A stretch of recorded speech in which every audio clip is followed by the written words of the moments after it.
very aggressive. A new dive, and you won't be pushed around.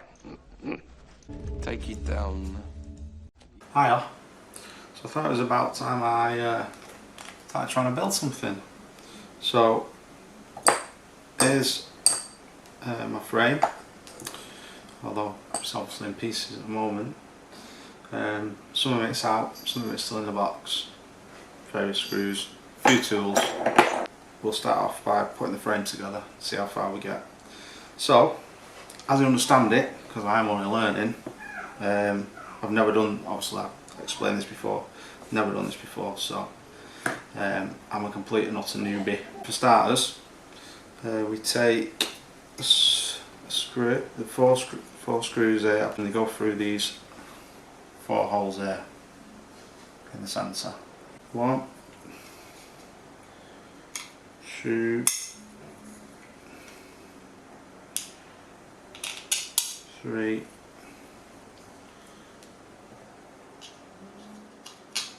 4.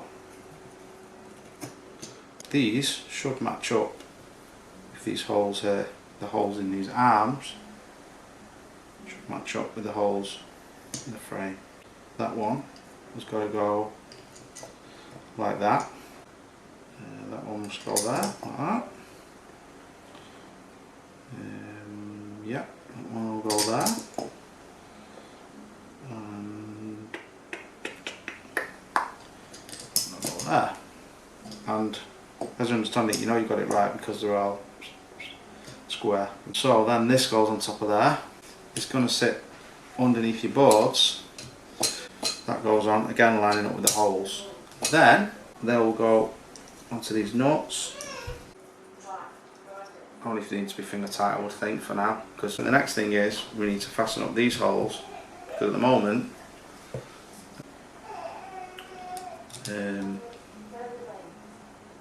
yeah. So I would assume turn that over, bolt on the end of that one.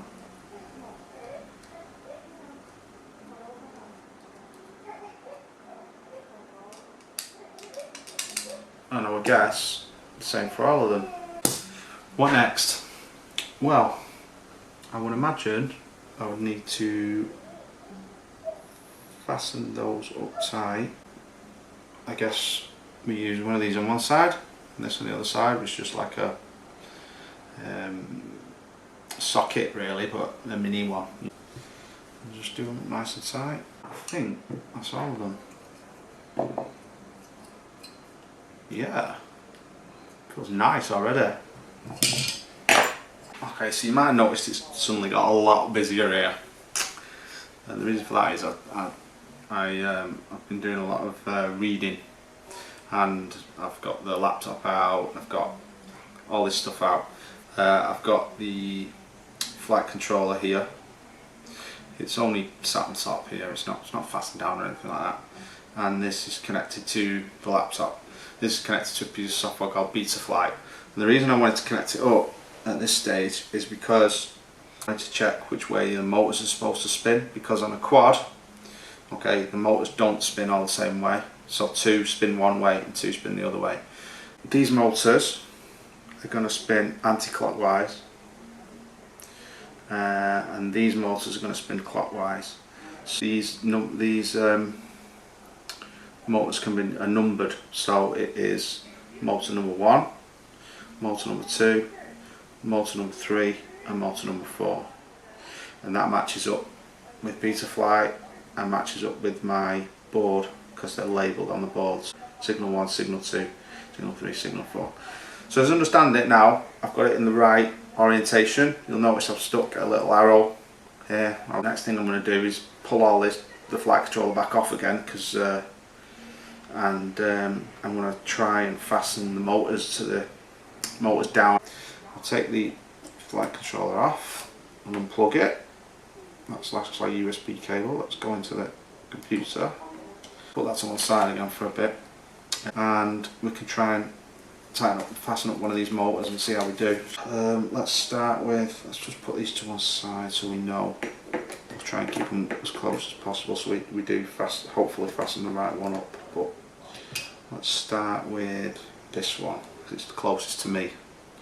We'll go through the little plastic thing first. Through the eye, I don't feel like these are going to be long enough, you know. They're not. They're nowhere near long enough. Even if I bolted it straight onto the arm, I can't be right. Ah! Ha ha ha ha! There are different lengths of motor nuts. There are 4 long ones and 4 short ones. My worry is, I bet these are still not going to be long enough to mount the motors along with my plastics, which is a shame because it means I don't think I'm going to be able to use them. I suppose when you think about it, you know, these motors, they're not massively expensive. You know, I've got these motor protectors because I'm thinking I'm going to crash, and I am. You know, there's no two ways about it. I'm going to crash this thing.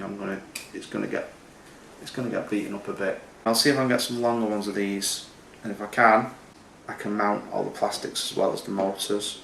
If not, we'll sacrifice this. I obviously already know I don't need to sacrifice this, but I'd like to get them both in if possible. What we did was we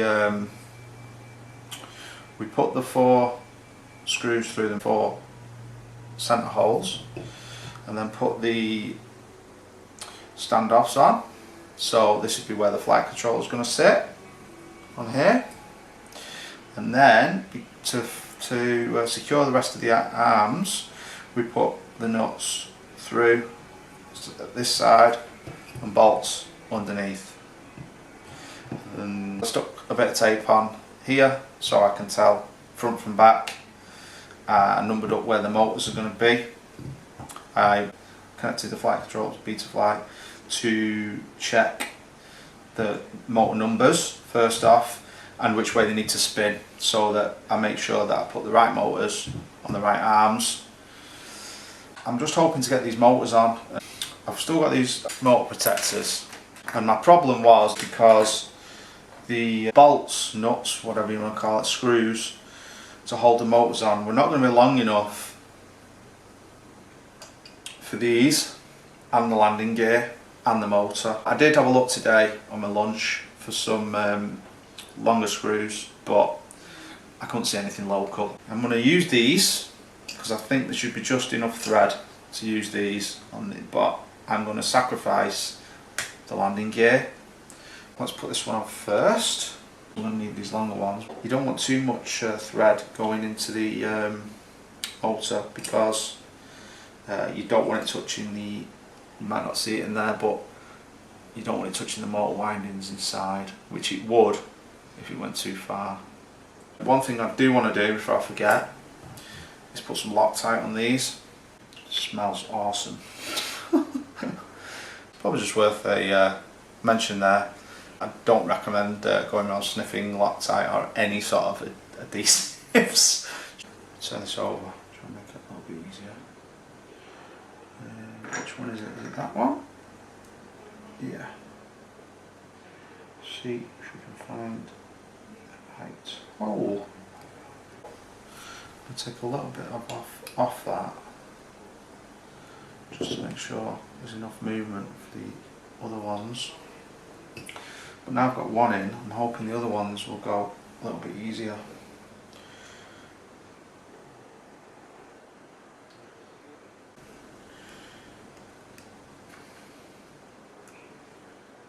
It's not going there. Oh, it's because it's one of the short ones. Why didn't I just like put the short ones to one side, then they don't get in the way? There we go.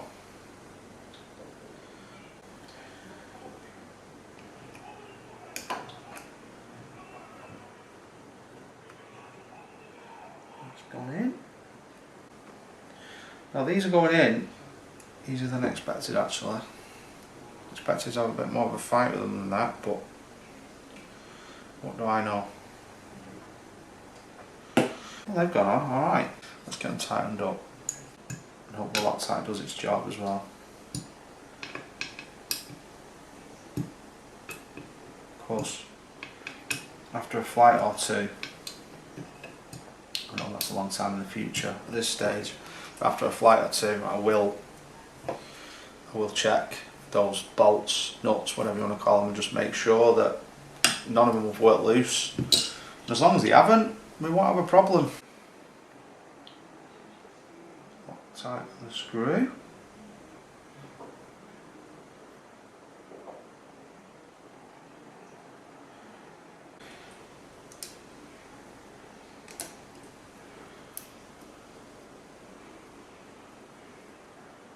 Seems to be going in. Got the right place. Yeah. Okay, so again, I'm not tightening that up by any means.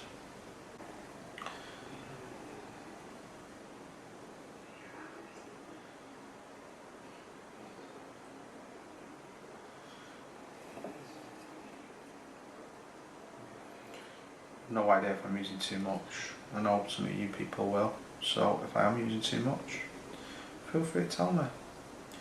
I'm open to some constructive criticism by all means. There's a lot of people know a hell of a lot more than me about this stuff. So if I'm using too much, or I'm using the wrong type, or any mistakes I'm making, because I'm bound to be making mistakes, because everybody makes mistakes when they start something new. If anybody's watching this who happens to know more than me, hey, I'll settle for anybody watching it, let alone anybody who knows more than me. I'll just settle for people watching it, you know, but if people are watching it who know more than me, feel free to make comments, tell me where I'm going wrong, tell me how I can improve things, any techniques that I might be using. I know there ain't much in the way of technique at the moment because I ain't even started soldering yet, and I'll tell you what, I've never soldered anything in my life, so I'm pretty sure when it comes to soldering I'm going to be pretty poor at it, so I'll need all the help I can get for that. So anyone who's watching me and thinks this guy doesn't have a clue what he's doing, you'd be right, I won't have a clue what I'm doing. Right, that's two done. Right,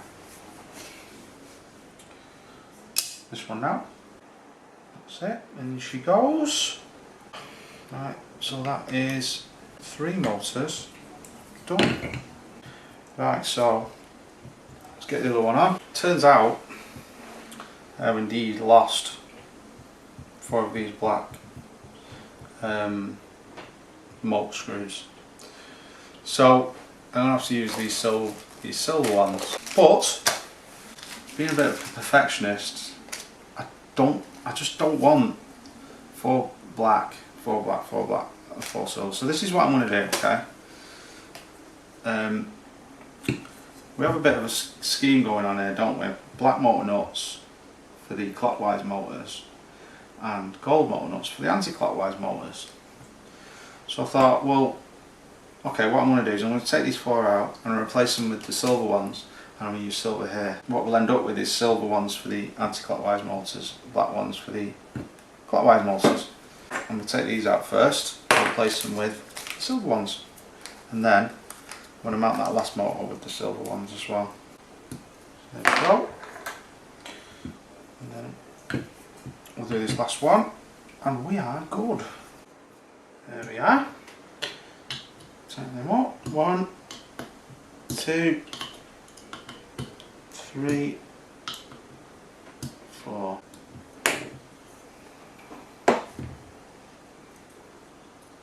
Pretty happy with that. There we go. We have a frame. The 4 motors on. The next job is going to be, let's just open one up, eh? This is the electronic speed controller. This sits between the flight controller and the motors, and it receives instructions from the flight controller and then tells the motors what speed to spin. That'll do for now.